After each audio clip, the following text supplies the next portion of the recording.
So it's very mountainy here. It's mountainous. There's Mountain, desert, jungle. But the jungle closest to Brazil is flat. One of my most magical moments that I had in 2021 was visiting the magical land of Peru for Christmas. Not only was the land so magical, but the beautiful being, the beautiful sister, the beautiful Aries, Capricorn moon that I love and appreciate and honor so very much. Vrndavana, Catherine, the weaving here that took place was so absolutely magical, and still I am buzzing from this trip.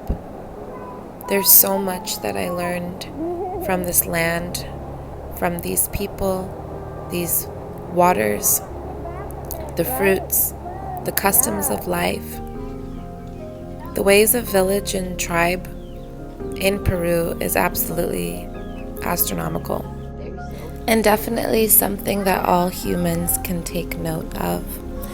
Not just Peru is like this, but countries that live with a little bit less luxury, yet more honor to their stewardship with the earth, is something really honorable. Most of these people's way of life is built from the land, whether it's harvesting fruit to make fresh drinks on the street, or for the fresh market, or for the herbal market, the botanica, where you can go and get fresh made herbal juices made for any type of bodily ailment that you may have. I was just really taken aback by the ways of communal care. It wasn't all 100% and great, but it really was inclusive, and I'm all about that. You guys know that. The markets are absolutely beautiful. There was anything and everything there. And these people set up shop every single day to bring local goods to the local people, transferring them from village to village, from town to town. Transportation is a little bit different in Peru as the roads are very, very rocky.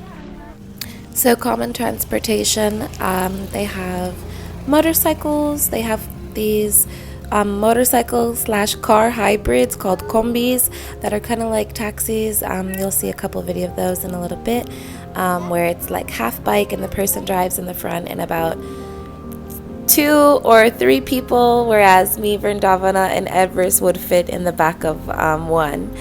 And they also have buses as well. Some people do have cars, but their cars are built very differently, a lot smaller as the roads are more narrow and more rocky. But most of Peru is jungle, is desert, and is mountain, as you can hear Vrndavana talking about that in the beginning. A lot of the time we would just sit and talk about how the elders have told Vrndavana that the waters have lowered so very much from when they remember. There's so many elders around in the community as well, which I love to see. It's very like family oriented. All of the family works together to keep the operation of the village going smooth. And here Vrndavana and Julio, owner of Green Lion Tattoo Studio and Restaurant, are here talking about his future plans.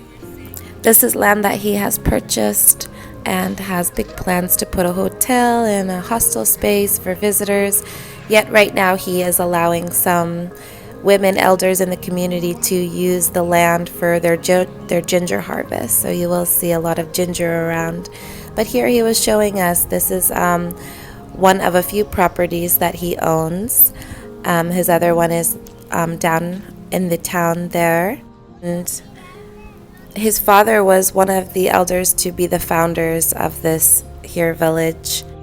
And for those of you that are wondering, this village or town's name is Pichinaki. So this is Pichinaki, Peru, which was very hard to get access to before they put the airport in. But we are pretty convinced that Vrndavana moving out here has placed a new airport. The plane that I took only an hour to get here was new, and it was really nice because it saved us an 8 or 9 hour bus ride from Lima. So we were able to take in a small charter flight into a nearby town near Pichinaki. So here Julio is talking about his big plans for the town. He owns a local tattoo studio, works on auto bikes, works on cars. He really is a jack of all trades, and you will definitely be learning more about him as we move through this journey. I have so much to share. I just wanted to share little teasers and a little bit of the podcast that is a lot more of a serious tone and a more serious issue that we have sweeping our world at this moment. So, although it is beautiful and very magical, like everything, there's always darkness hidden in the crevices. And as a Scorpio, I'm here to sift it out, understand it out, and create solution for it. So, yeah, stay tuned for what we have coming. So many amazing things. So you were saying that the land near Masamari, near the military base, is dangerous. Yeah, so from Masamari going inward, after Masamari there's a little ovolo. So you could go 3 directions, but really 2, because one of them is just a shortcut. One goes to Atalaya, like way into the depths of the Amazon, where the Amazon River is like one of the smallest branches, but it's like still connected to the huge Amazon River. So that's in Atalaya. But if you go to Pichari, like if you go the other way, you go Pangoa and you start heading towards Cusco, towards Pichari. So the reason why Masamari has that huge naval base there, and now thanks to me, the planes, it's because that whole area right from the Ovalo is all the streets for narco trafficking and human trafficking. And it is so popular for that because it is by the water. Yep. So Easy sneaking. yeah. Boats. So literally from Cusco to Atalaya, I almost did it, but I was very pregnant. So I almost did it, but it would have taken me a week to go by water on boat to go from Atalaya to Cusco. So the reason why is because there's all that water network, and it goes all the way to like Iquitos, where Christy was. So it goes into Cusco. It goes into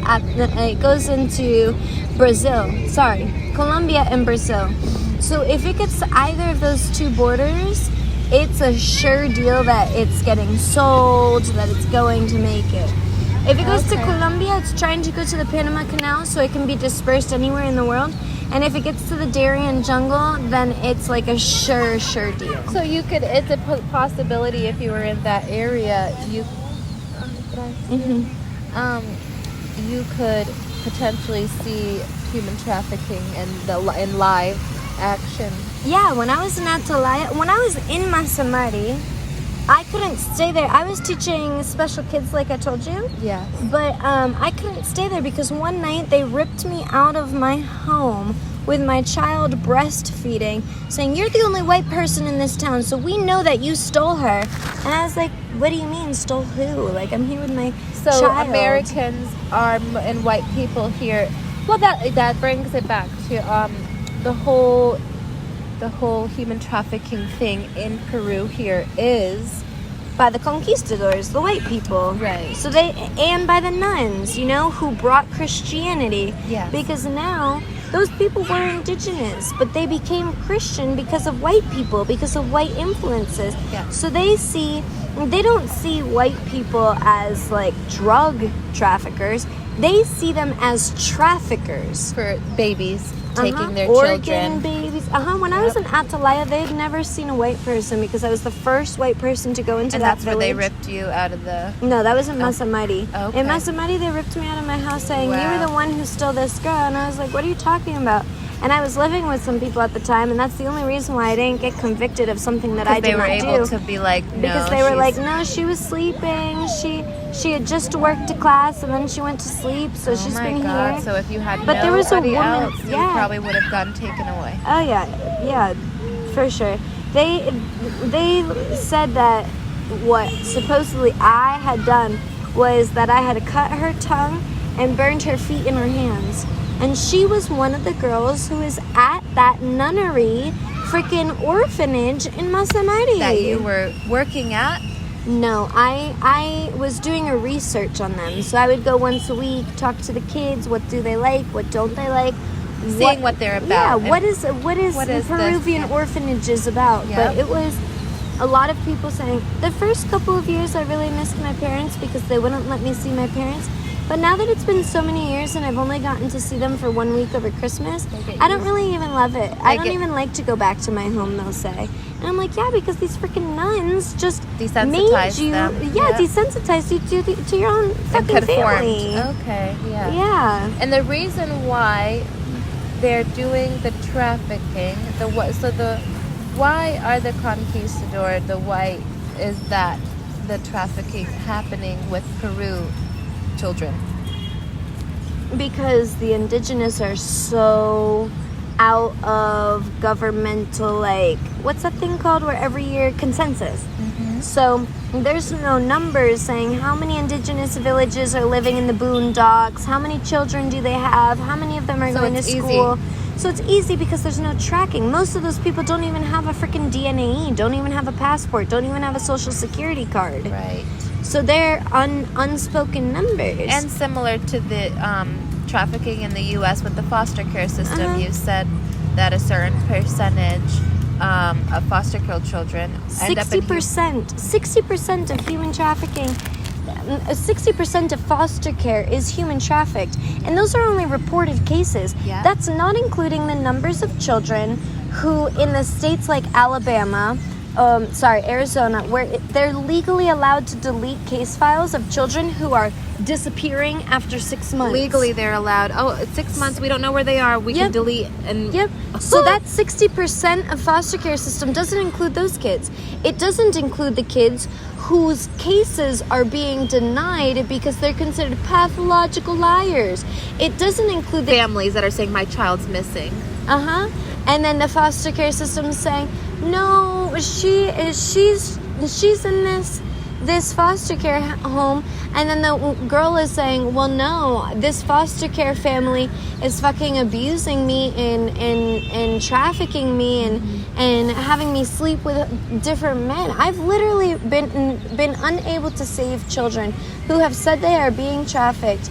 And me, as a social worker, you are required by law to report anything. In America. In America. But then they wouldn't even take my case. They would say, no, this child just has a problem of saying things like that. They're a liar. And another thing is, I've been on so many boards in Florida where doctors have said, we need to stop drugging the foster care children. Yeah. We need to stop saying that they have oppositional defiance disorder when that's not true. They're just kids who are fucking hurt, dejected, traumatic. and they're not disordered. They're just not getting the services they need. Right.